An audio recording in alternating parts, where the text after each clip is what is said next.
So you're a vegetarian. I am. Tell me a little bit about that. Well, I used to eat a lot of hamburgers until I found out, I read a book and I found out that they were made out of dead animals.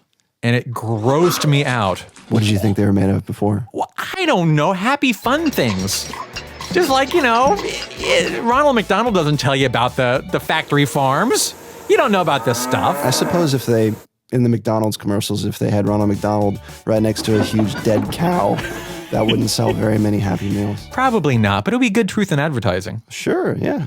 Some people would write in and be like, we respect your honesty. We have a very, very special guest in the studio. Why don't you go ahead and introduce yourself? Oh, my name is Al, but you can call me Weird Al Yankovic, sir. I'll get started with kind of your background. I wonder if you could talk a little bit about your childhood experiences. Well, I was pretty much raised like a veal. I was kept in a small wooden box for the first 16 years of my life. I couldn't really move very well, so my muscles got, succulent and tasty. No, actually, it was a very nice childhood. But I'm an only child, so it was a very protective upbringing, and I was. Were you glad that you were an only child, or did you wish you had? I don't think I ever really needed to have brothers or sisters around. I kind of like the world revolving around me. That was kind of cool, but the downside is I was kind of kept on a short leash. I mean, literally, I was kept on a short leash. I was walked like a dog. No, it was a very loving and supportive childhood. Well, parents nowadays actually put their kids on leash. Have you seen that? Isn't that frightening? Yeah, it's very, very scary. Bizarre. Yeah, I don't know. I see it a couple times. I'm like, take them off the leash. And then they have those shocker things like, I said no candy. It says on your website that you were a spelling bee winner. Yes, that is true. And did that negatively or positively affect your childhood? Are you kidding me?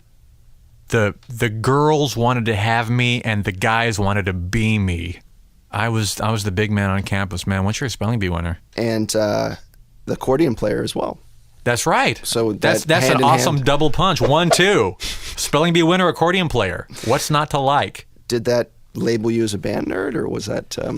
Well, you can't be a band nerd really officially unless you're in the band, because they don't have accordion players in the band in school.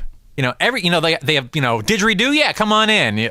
Auto harp, yeah, join the band, sure, fine. Bagpipes, yeah, come on in. Accordion, I'm sorry, Mr. Yankovic, you're not allowed. It's very sad.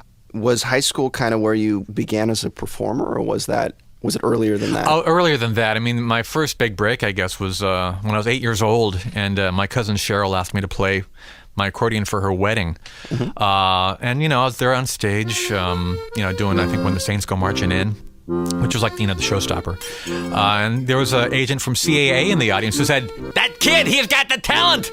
And he signed me up for a multi-platform, non-exclusive 5-year deal right there. Wow. It was amazing. Wow. And he stole all my money, all my lunch money. Tell me about some of your dating experiences in high school. I actually started school early and skipped a grade, so I started high school when I was 12 and graduated when I was 16. And as a result, I was a little, a couple of years behind, developmentally from everybody else. And I really didn't date in high school. I had crushes, though. Like, there was one girl in my math class, Patrice Yancey, who I thought was pretty cute.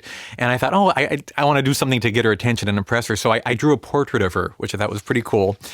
And then That's really sweet. Well, it was sweet, but then I kind of wimped out. I was like, well, I don't want her to think I'm stalking her or creepy or something. So I did a portrait of everybody in the math class and and handed it all out to everybody. But I made hers just a little nicer. And the sad thing is, that's a true story. Scary fan experiences, like you've been walking down the street and like a big crowd rushes or anything crazy like that? It depends what you call scary. Once I was, several years ago, I was walking down a street in Hollywood pretty late at night, and there were like a gang of punk kids, like, mohawks and piercings and the whole thing, kind of following me. And I don't know, I was a little apprehensive, and they kind of got closer and closer, and I thought, okay, what's going to go on now? And one of them said, hey, and I turned around and they said, biggest ball of twine in Minnesota. That's like our favorite song. Like, oh, thanks. So if you ever were cornered in an alleyway by a gang, you could just be like, biggest ball of twine in Minnesota. Dude. Twine ball.